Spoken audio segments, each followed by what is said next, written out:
देशे हिमाचल तटाश्रिया माया बीज पशाशक्तस्तस्य समाहितः।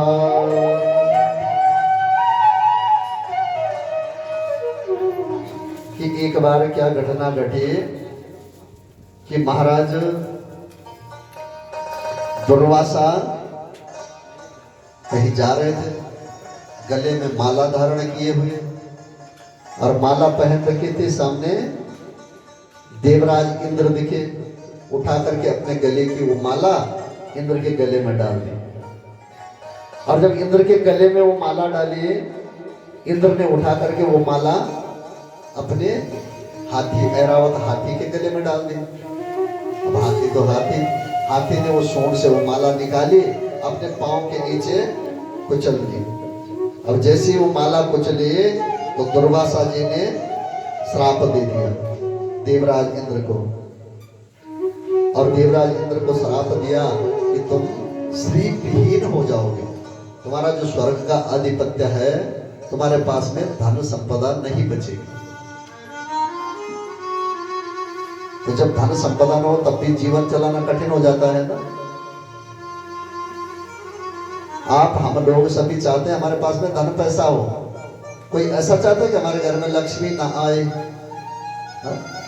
चाहता कोई चाहता नहीं। यदि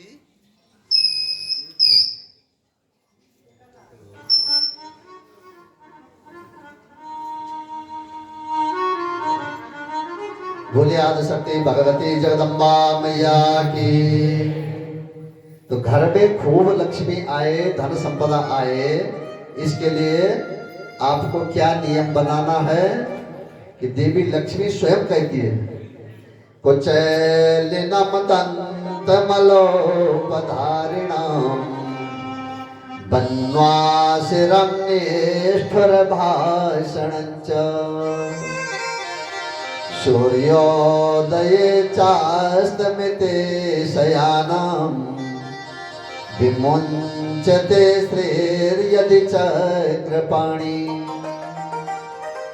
कुचैनिलमदन्तमलोपधारिणाम। गंदे कपड़े पहन करके रखना, घर में गंदगी रखना, उस घर में लक्ष्मी नहीं आती। साफ सफाई जहाँ हो वहां माता लक्ष्मी का स्थान बनता है, वहां आती है। दांतों में मल धारण किए हुए रहना, नाखून लंबे लंबे बढ़ा करके रखना, वहां भी लक्ष्मी नहीं आती है। बन्वासिरं निष्ठुर भाषणञ्च, गंदे लोगों की संगति करना, तब भी लक्ष्मी भाग जाती है। कठोर वचन बोलना, कड़वा बोलना, तब भी लक्ष्मी भाग जाती है। सूर्योदये चास्तमिते शयानाम, सूर्य उदय हो गया है, आप सोए हुए हो, क्योंकि आपको बताया था ना, प्रत्यक्षो भास्करात्परा। और देवताओं के दर्शन भी नहीं है, हमें नहीं होते हैं। भगवान सूर्य एक ऐसा देवता है जो हमें नित्य आते हुए दिखाई देता है। तो जैसे ही सूर्योदय हुए, हाथ जोड़ करके प्रणाम करें, और सूर्यास्त हो रहा है तो तब भी हाथ जोड़कर प्रणाम करें। पर सूर्योदये चास्तमिते शयानाम, सूर्य उदय हो रहा है और वो सोए हुए हैं, सूर्यास्त हो गया और वो समय भी सो रखे हैं। तो माता लक्ष्मी कहती है, यदि ऐसा कार्य भगवान विष्णु भी करें तो मैं उनको भी छोड़ करके चली जाऊंगी। विमुञ्चते श्रेर्यदि चक्रपाणि, चक्रपाणि को हाथ में गिनकर सुदर्शन चक्र है भगवान विष्णु का। तो बोला यदि ऐसा कार्य भगवान विष्णु करेंगे तो मैं उनको भी छोड़ करके चली जाऊंगी। तो आपकी हमारी क्या गत है? इसलिए कभी भी इन कार्यों को न करें। यदि चाहते हो कि हमें धन संपदा मिले, हमारे घर में लक्ष्मी आए, तो इन कार्यों को बिल्कुल भी न करें। फिर आज यहाँ पर महर्षि वेदव्यास जी माँ भगवती के अष्टांग योग की शिक्षा देते हैं जन्मेजय जी महाराज को। 8 प्रकार के योग। क्या क्या अष्टांग योग? यम, नियम, आसन, प्राणायाम, प्रत्याहार, धारणा, ध्यान और समाधि। बोलो ये 8 प्रकार के जो योग हैं, इनसे हमको माँ भगवती का सानिध्य प्राप्त होता है। कैसे कि सबसे पहले यम। यम में क्या है? पहले नंबर वाले में अहिंसा, किसी की जिद मत करो, किसी के साथ में अन्याय कर्म मत करो, ये शरीर की शुद्धि है। फिर सत्य, सत्य का आसरा लो। आस्तिक, नास्तिक मत बनो, आस्तिक। आस्तिक माने भगवान के ऊपर विश्वास करना। और ब्रह्मचर्य, दया, सरलता, क्षमा, धृति, अपने अंदर जो ज्ञान है उसको धारण करो। परिमित आहार, भोजन भी निश्चित व्यवस्था में। 2 प्रकार के लोग होते हैं ना दुनिया में। कुछ लोग तो जीने के लिए खाते हैं कि 2 रोटी खानी पड़ देनी तर हमारा नाम है। और कुछ लोग खाने के लिए जीते हैं संसार में। कई बार मांस, मदिरा, उल्टे उल्टे प्रश्न करते हैं, कुतर्क करते हैं। जब भी बाहर अमन ने खाण तो कैन खाना की ते बनाई भगवान। हाँ भाई तेरे ही खातर बनाई। ये मदिरा का पान, दारू हमन ने पेड़ कैन पेड़ी है बनाई की ते ना तेरे ही खातर बनाई। कई बार होता है ना, शिवरात्रि का पर्व आ रहा है और भांग ला करके कहीं से और भांग पी रहा है। भाई क्यों पी रहा है? बोला ये भोले बाबा का है प्रसाद, शंकर जी ने भांग पी, मैं भी पी रहा हूँ। अच्छा बेटा, पर शंकर जी ने तो जब समुद्र मंथन हुआ तो सबसे पहले जो हलाहल नाम का विष निकला, शंकर जी ने तो वो भी पिया था। तो थोड़ा सा ये डगड़ी ने वहां एक तो भी फेंका सब पता चलेगा शंकर जी की तरह कर रहा है।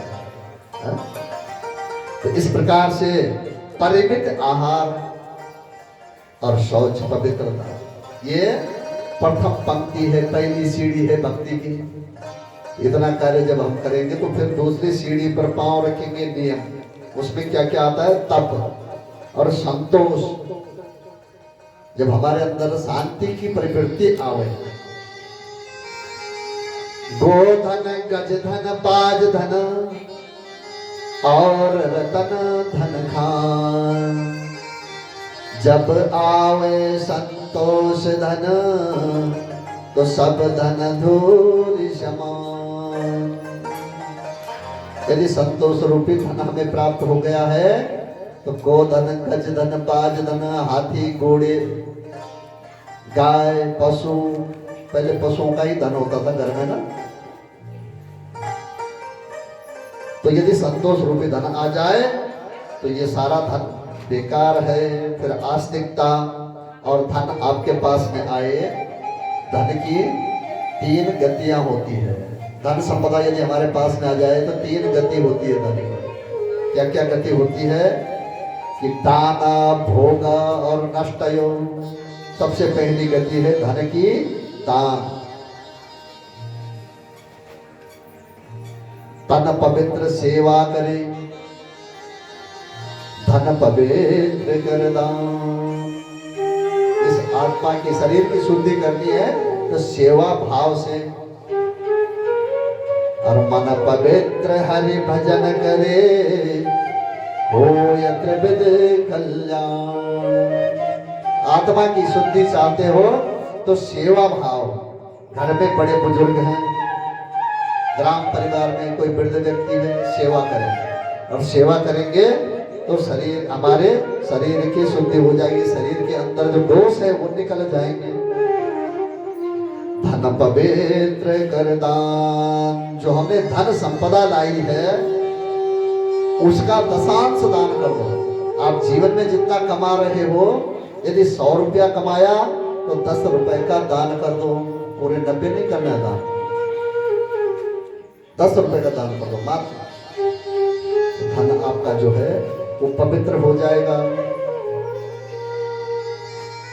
और मन पवित्र हरि भजन करे।